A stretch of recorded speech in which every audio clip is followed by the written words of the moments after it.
안녕하세요. 말씀 돋보경 18번째 시간입니다. 먼저 어제 영상을 올리지 못해서 죄송하다는 말씀을 드리고 싶습니다. 많은 분들이 기다리셨을 텐데요. 제가 늘 새벽에 촬영하다 보니 변수가 좀 있었습니다. 그런데 왜 영상이 올라오지 않냐고 딱 한 분이 연락을 주셨는데요. 연락 주시지 않은 분들도 다들 같은 마음이셨을 거라고 생각합니다.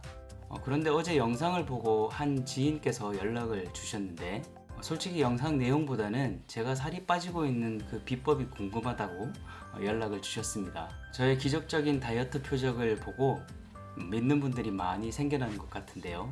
오늘 예수님께서도 자신의 표적을 보고 믿었던 그 사람들에 대해서 하셨던 이야기를 함께 나눠보도록 하겠습니다. 이틀이 지남에 예수께서 거기를 떠나 갈릴리로 가시며 친히 증언하시기를 선지자가 고향에서는 높임을 받지 못한다 하시고 갈릴리에 이르심에 갈릴리인들이 그를 영접하니 이는 자기들도 명절에 갔다가 예수께서 명절 중 예루살렘에서 하신 모든 일을 보았음이더라. 예수께서 다시 갈릴리 가나에 이르시니 전에 물로 포도주를 만드신 곳이라. 왕의 신하가 있어 그의 아들이 가버나움에서 병들었더니 그가 예수께서 유대로부터 갈릴리로 오셨다는 것을 듣고 가서 청하되 내려오셔서 내 아들의 병을 고쳐주소서 하니 그가 거의 죽게 되었습니다. 예수께서 이르시되 너희는 표적과 기사를 보지 못하면 도무지 믿지 아니하리라. 신하가 이르되 주여 내 아이가 죽기 전에 내려오소서.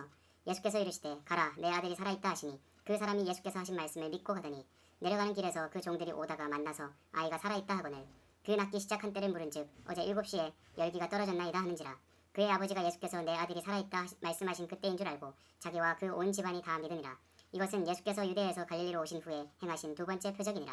아멘. 오늘 이야기는 예수님께서 가버나움에 살고 있는 그 왕의 신하의 아들을 가나에서 고치신 그 이야기입니다. 예수님께서는 사마리아를 떠나서 갈릴리 지역으로 가시는데요. 아시다시피 갈릴리 나사렛은 예수님의 고향입니다. 선지자가 고향에서는 높임을 받지 못한다라고 하는 이야기가 있는데 여기서는 어떻게 된 일인지 예수님께서 고향 주민들에게 환영을 받고 계십니다. 그 이유는 사람들이 그동안 예수님께서 일으키셨던 그 표적을 보았기 때문입니다. 그저 피상적인 환영이었다라고 하는 것이죠. 예수님의 육체 안에 담겨져 있는 그 진리의 말씀에 환호한 것이 아니라 예수님께서 일으키신 기적에만 열광했다는 것입니다.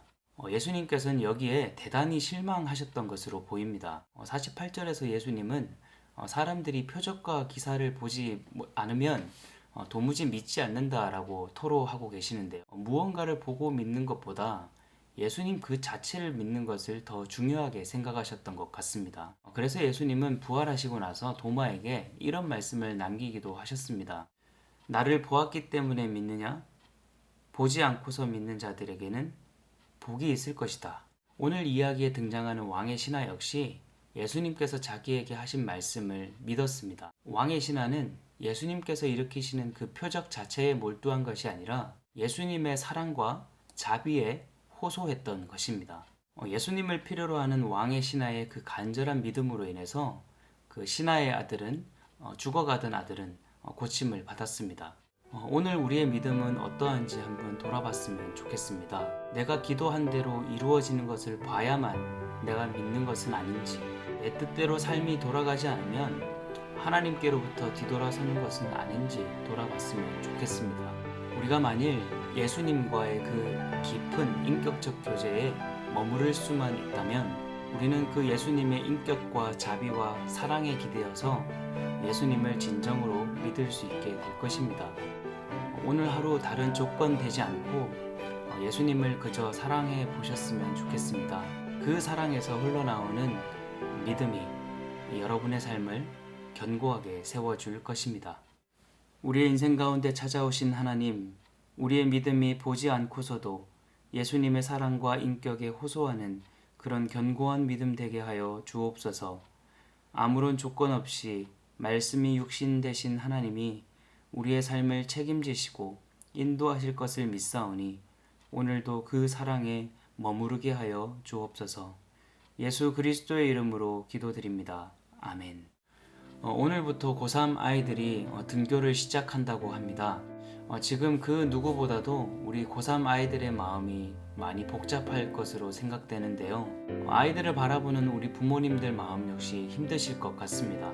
우리 하나님께서 전국의 고3 아이들의 생명과 건강을 지켜주시도록, 그래서 남아있는 입시의 일정도 잘 소화할 수 있도록 함께 기도하겠습니다. 오늘도 예수님의 사랑 듬뿍 받으시고 행복한 날 되세요.